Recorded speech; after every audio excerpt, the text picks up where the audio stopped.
Assalamualaikum warahmatullahi wabarakatuh. Salam sejahtera bagi kita semua. Saat ini kami dari kelompok 5 kelas Geoteknik A akan menjelaskan beberapa materi mengenai geoteknik. Anggota kelompoknya saya sendiri Silvia Manuela Setapi dengan NIM 0731858. Saya Hadrian Sergio Astrendopilo dengan NIM 0731821. Saya Kenan Nitya Anjala Saini dengan NIM 0730018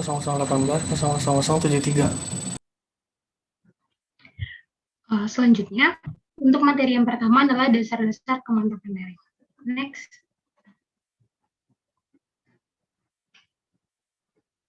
Masalah kemantapan lereng atau kestabilan lereng sering ditemukan pada tambang terbuka, baik itu dengan metode open pit maupun open cut.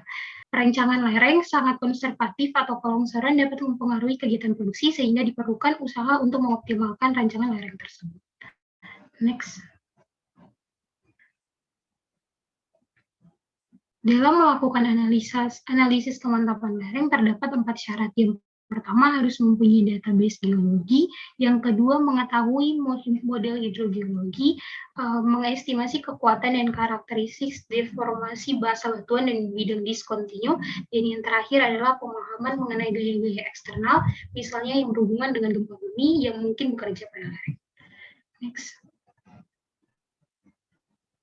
Model geologi komprehensif mutlak diperlukan untuk perencanaan lereng. Model geologi komprehensif dapat mengandung informasi mengenai geologi dan struktur geologi, informasi mengenai distribusi kadar atau kualitas batu bara, distribusi air tanah, dan yang terakhir mengandung informasi mengenai variasi sifat geoteknik. Next. Database geologi merupakan dasar untuk informasi jenis batuan, bidang-bidang diskontinu, dan sifat-sifat batuan.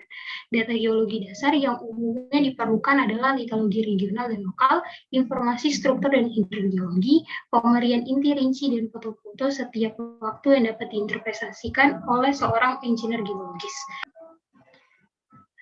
Selanjutnya, ini merupakan gambaran proses yang dilakukan untuk mendapatkan database geologi berupa karakteristik atau mekanika batuan. Next. Model-model geologi geoteknik yang dapat digunakan untuk memahami dan menganalisis longsoran harus mengandung yang pertama dasar struktur, yang kedua litologi, yang ketiga mineralisasi dan alterasi, yang keempat pelapukan, yang kelima hidrogeologi, dan yang keenam karakteristik massa batuan. Dan informasi yang terpenting yang dibutuhkan untuk menganalisis longsoran adalah data struktur berupa struktur mayor dan domain struktur. Next. Berikut ini merupakan gambaran dari kegiatan yang dilakukan untuk mengumpulkan data geologi dan juga geoteknik. Next. Seperti yang diketahui sebelumnya, struktur mayor merupakan informasi yang terpenting untuk menganalisis suatu longsoran, karena kestabilan lereng sebagian besar dikontrol oleh bidang diskontinu mayor, yaitu berupa batas litologi, bidang perlapisan, dan juga patahan. Untuk itu, sangat penting proses pengumpulan data menjamin pengembangan model geologi regional dan lokal dapat memasukkan struktur mayor tersebut. Next. Peranan struktur mayor terbagi atas 2 kategori.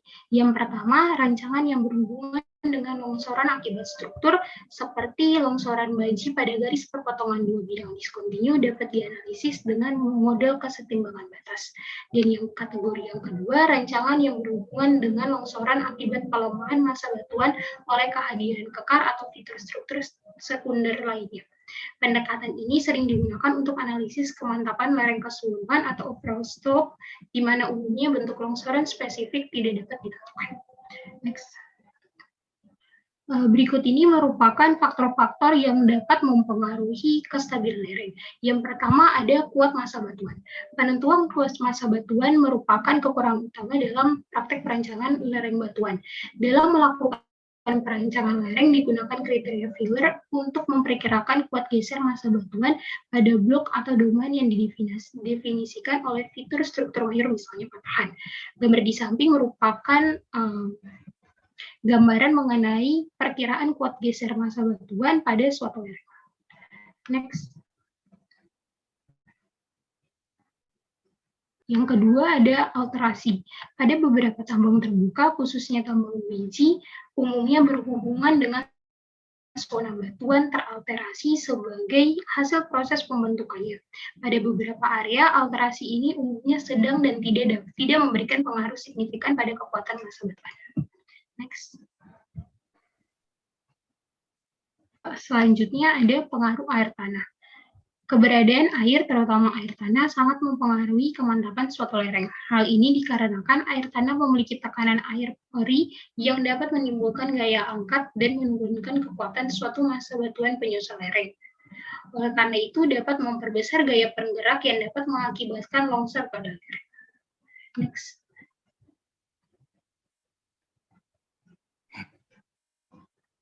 Nah, selanjutnya ada peranan struktur mayor. Pengukuran tekanan in situ di dekat lereng biasanya jarang dilakukan karena pengaruh tegangan ini. Umumnya dianggap tidak signifikan, tapi tekanan in situ akan mempengaruhi deformasi, dan jika di lereng terdiri atas material yang dapat menjadi lemah akibat deformasi, tegangan in situ akan mempunyai pengaruh penting pada penurunan kekuatan yang tentu saja mempengaruhi kemantapan lereng. Next.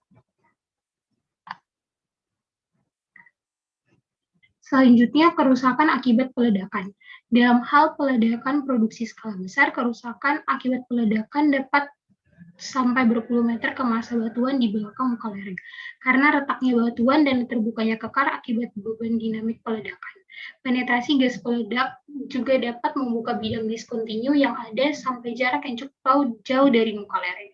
Kerusakan akibat peledakan mengurangi kekompakan massa batuan dan sebagai akibatnya mengurangi kekuatannya. Untuk mengurangi kerusakan akibat peledakan, dapat dilakukan pengontrolan jumlah bahan peledak yang meledak pada waktu tunda, pre-splitting, smooth blasting, dan juga buffer blasting. Next.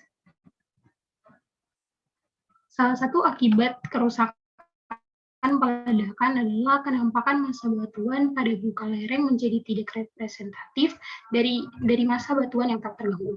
Karena pemetaan geoteknik dilakukan pada muka lereng ini, perkiraan kekuatan geser kekar dan massa batuan berdasarkan pemetaan menjadi sangat rendah. Oleh karena itu, pengamatan terhadap inti bor perlu dilakukan juga dalam evaluasi kekuatan massa batuan. Next. Kemantapan suatu lereng ditentukan berdasarkan faktor keamanan. Jika faktor keamanan kurang dari 1, maka lereng dikatakan tidak stabil atau tidak mantap. Dan apabila faktor keamanan lebih dari 1, maka lereng dapat dikatakan stabil atau mantap. Pada awalnya, faktor keamanan dihitung menggunakan model-model kesetimbangan batas limit, tetapi sekarang sudah dilakukan dengan model-model numerik. Metode-metode elemen batas, elemen hingga, dan elemen distinct pada perkembangan saat ini umumnya sudah cukup untuk permodelan lereng. Selanjutnya akan dilanjutkan oleh Sylvia. Ya, terima kasih Sylvia. Sekarang saya akan menjelaskan mengenai metode elemen hingga. Dan ini adalah salah satu metode lainnya, yaitu metode elemen distinct menggunakan UDEC version 3.1.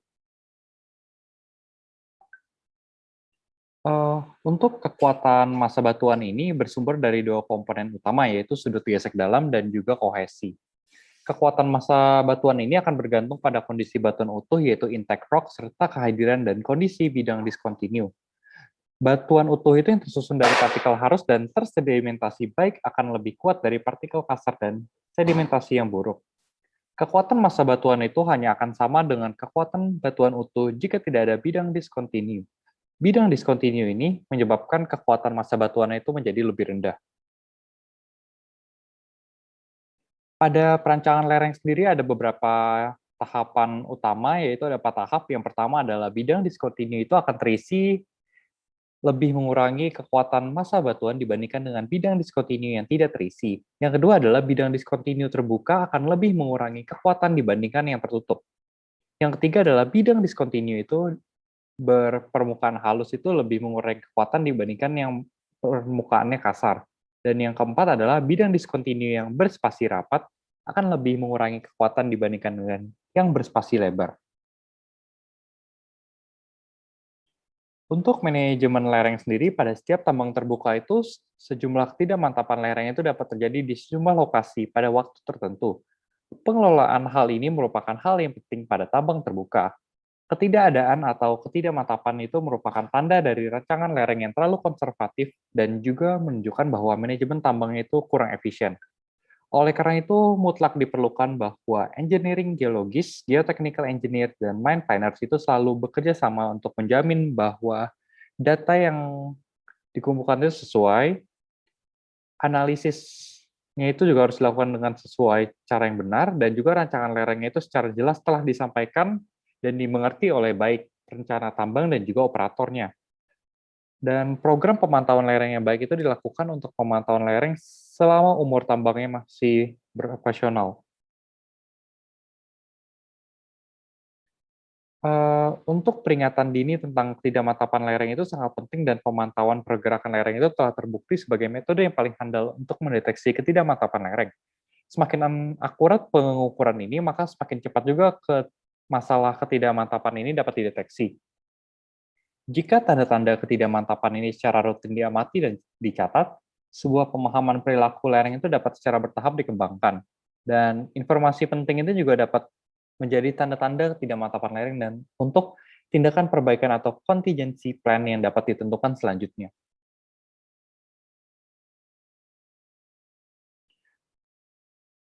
Sekarang saya akan menjelaskan mengenai analisis kemantapan lereng. Dimulai dari pendahuluannya, yaitu pemantapan lereng atau slope stability itu sangat dipengaruhi oleh kekuatan geser tanah untuk menentukan kemampuan tanah menahan tekanan tanah terhadap runtuhan. Analisis stabilitas lereng ini didasarkan pada konsep keseimbangan batas plastis, yaitu limit plastic equilibrium, dan maksud dari analisis ini adalah untuk menentukan faktor aman dari bidang longsor yang potensial.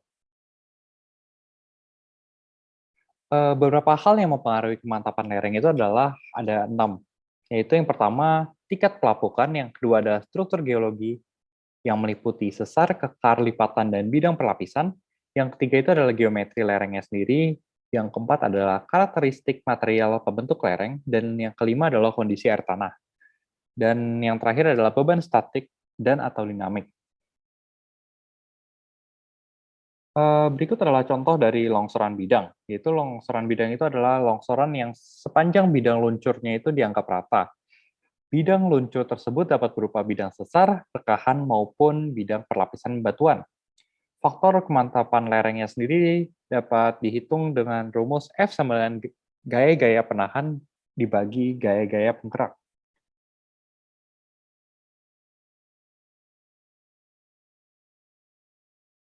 Untuk longsoran busur sendiri itu merupakan longsoran yang terjadi itu di sepanjang bidang luncur yang berupa busur. Nah, ini terjadi itu hanya pada tanah atau material yang bersifat seperti tanah. Antar partikel tanah ini tidak saling terikat, yaitu tidak interlock. Dengan demikian, longsoran busur ini dapat terjadi pada batuan yang sangat lapuk juga, serta mengandung banyak bidang lemah maupun tumpukan atau timbunan batuan hancur. Cara ini terutama itu bergantung pada jenis tanah atau batuan. Dalam hal ini, tanah atau batuan dianggap homogen dan kontinu. Longsoran yang terjadi itu menghasilkan bidang luncur berupa busur lingkaran, dan yang terakhir adalah tinggi permukaan air tanah pada lereng. Yang berikutnya adalah longsoran baji, yaitu merupakan longsoran yang terjadi akibat adanya dua diskontinuitas, yaitu bisa sesar, rekahan, atau perlapisan yang bebas dan saling berpotongan. Itu kemudian longsorannya itu terjadi di sepanjang diskontinuitas sehingga bentuknya itu membaji. Sudut perpotongan antara bidang lemah tersebut harus lebih besar dari sudut geser dalam batuannya.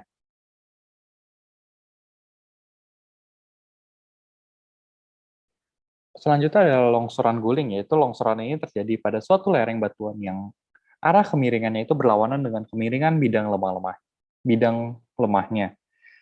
Keadaan tersebut itu dapat digambarkan dengan balok-balok yang diletakkan di atas sebuah bidang miring sebagai di kanan ini. Ini mencontohkan tentang longsoran guling. Untuk menghitung faktor kemantapan lerengnya sendiri bisa dihitung dengan rumus F sama dengan tan gamma 1 dibagi tan gamma 2.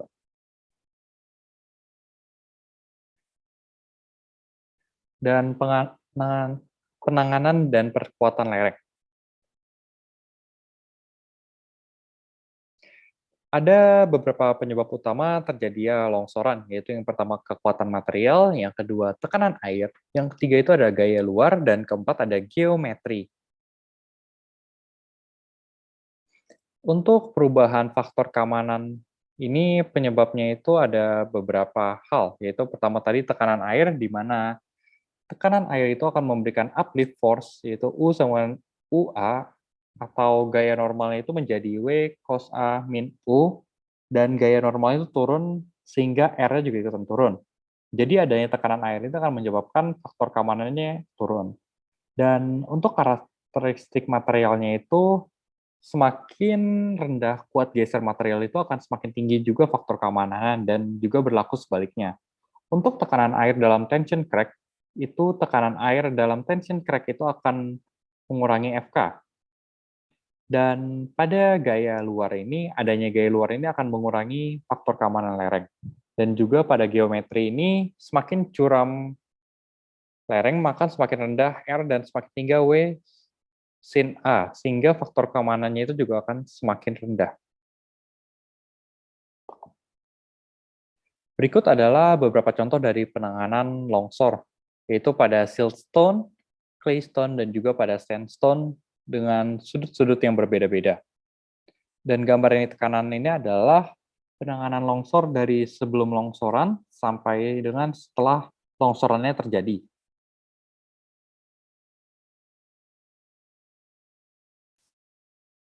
Untuk penanganan longsoran itu ada 4 tahapan utama, yaitu pertama kekuatan geser yang didokumentasikan dalam laporan sebelumnya itu diperoleh dari serangkaian uji kekuatan puncak triaksial.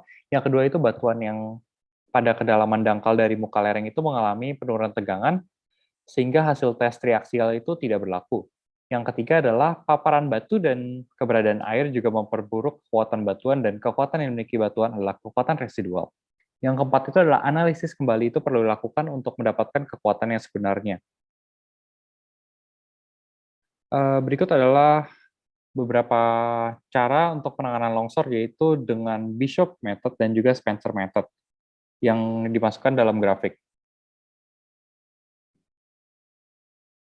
Dan untuk materi selanjutnya akan dijelaskan oleh rekan saya, Inzal. Masuk ke perkuatan lereng.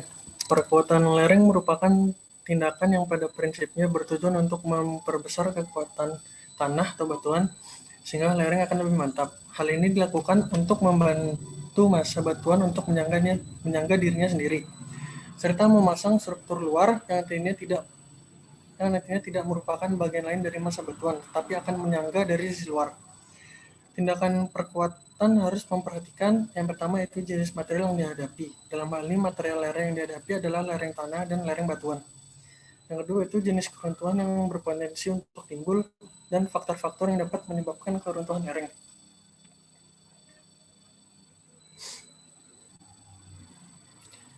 Jadi perkuatan lereng itu pertama dengan tembok penahan. Jadi tembok penahan itu ada suatu bangunan yang untuk menstabilkan kondisi tanah tertentu itu biasanya dipasang pada daerah tebing yang labil. Jadi fungsi utamanya itu untuk menahan tanah yang berada di belakangnya dari bahaya longsor. Dan yang berikutnya itu adalah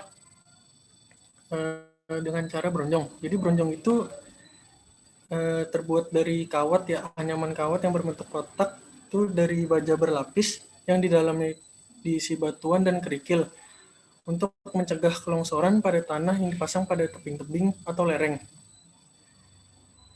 Bronjong digunakan harus aman atau stabil terhadap penggeseran, pengulangan, dan keruntuhan kapasitas dukung tanah. Next. Terus yang berikutnya itu ada semuran. Jadi kalau lereng semuran itu terdiri dari timbunan tanah yang berbutir, terus diberi tulangan berupa plat-plat baja dan panel untuk menahan material. Lalu berikutnya ada tumpuan beton dan jangkar batuan. Kalau untuk tumpuan beton itu biasanya dipasang menembus bidang yang berpotensi untuk longsor. Jadi dia mengikat bidang longsor. Jangkar batuan itu dipasang pada bidang tegak atau miring dari lereng. Manfaatnya juga menjaga dan menahan agar tidak terjadi runtuhan. Next. Berikutnya ada jala kawat dan juga beton tembok. Jala kawat itu biasanya dipasang pada kaki lereng untuk menahan fragmen batuan yang akan atau meluncur dari atas. Beton tembak adalah tindakan proteksi lereng yang bertujuan untuk melindungi lereng serta menjamin kelestarian lingkungan. Next.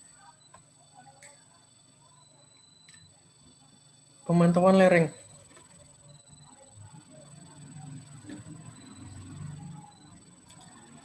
Dasar hukumnya dari pemantauan lereng itu ada Kepmen 055 dan tahun 1995 pada pasal 20 dan juga pasal 257.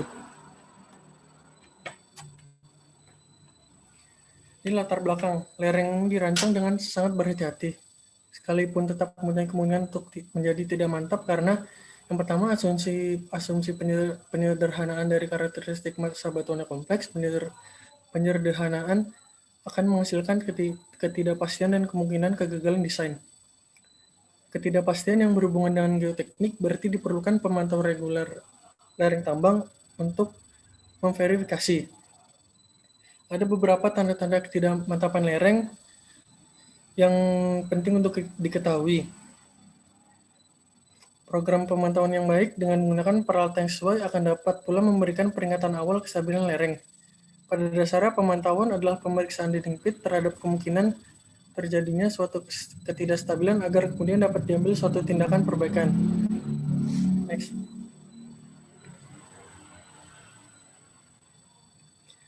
Pemantauan visual rekahan tarik. Rekahan tarik akan terjadi jika material lereng telah bergerak ke arah pit. Perpindahan ini tidak dapat dideteksi dari lantai pit. Sangat penting untuk secara reguler menginspeksi crash dari high wall di atas daerah penambangan aktif. Akses yang aman harus terus dijaga di daerah yang langsung berada di lokasi penambangan aktif. Inspeksi dengan frekuensi sering mungkin diperlukan selama periode musim hujan dan setelah peledakan yang besar. Pengamatan visual scraps. Scraps akan terjadi jika material telah bergerak ke bawah secara vertikal atau hampir vertikal. Material dan permukaan scraps dapat tidak stabil dan harus dipantau secara benar. Pengamatan visual aliran air tak normal. Peningkatan aliran air di dalam lereng dapat menyebabkan pengaruh yang buruk pada lereng. Perubahan aliran langgeng pada sumur-sumur penirisan atau perubahan pada hasil pembacaan piezometer juga dapat menunjukkan pergerakan subsurface yang telah memotong muka air tanah atau lapisan pembawa air.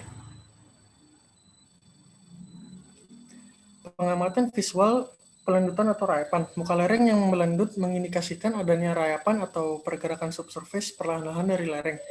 Indikator lain dari terjadinya rayapan adalah dengan melihat vegetasi pada area penambangan, misalnya pergerakan pohon pada kres lereng. Pemantauan dengan instrumen.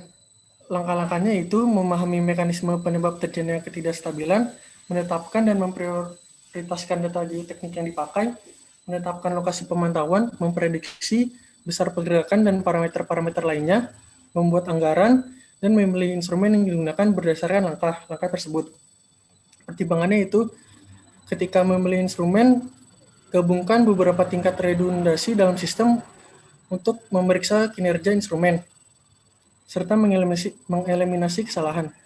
Peralatan otomatis pada umumnya lebih akurat dari peralatan manual. Sistem otomatis juga menyediakan fleksibilitas dalam tingkat pengambilan data. Instrumen harus diletakkan pada tempat yang paling efektif. Dan pertimbangan yang terakhir yaitu estimasi gerakan pada daerah tertentu harus dilakukan untuk memastikan bahwa batas kemampuan instrumen tidak terlewati. Pemantauan dengan instrumen jaringan survei. Peralatan survei harus dikalibrasi secara benar. Sangat penting untuk meletakkan titik-titik kontrol permanen pada lokasi yang mantap, dan memasang prisma secara baik. Semua galat pada survei harus lebih kecil dibandingkan dengan akurasi minimum yang dipersyaratkan untuk pengukuran perpindahan.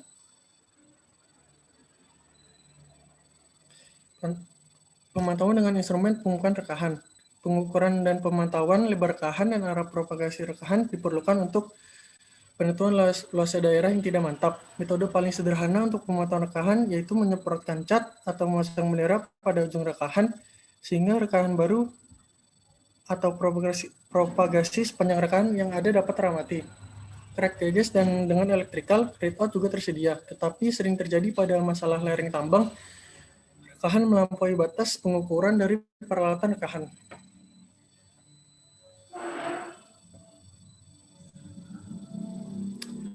Pemantauan dengan instrumen wireless extensometer. Rangkaian umumnya terdiri atas kabel yang di-anchored pada bagian lereng yang tidak mantap dengan stasiun pemantauan dan puli dipasang pada bagian lereng yang mantap di belakang rekahan tarik yang terakhir. Kabel dibentangkan di atas puli dan ditegangkan dengan pemberat pada ujung kabel yang lain. Jika bagian yang tidak mantap bergerak menjauhi tiang puli, maka pemberat akan bergerak dan perpindahan dapat direkam baik secara manual maupun elektronik. Yang terakhir yaitu pemantauan dengan inclinometer. Inclinometer terdiri dari atas sebuah casing yang dipasang ke dalam tanah melalui area yang diperkirakan bergerak. Ujung casing diasumsikan tidak bergerak sehingga profil dari perpindahan lateral dapat dihitung.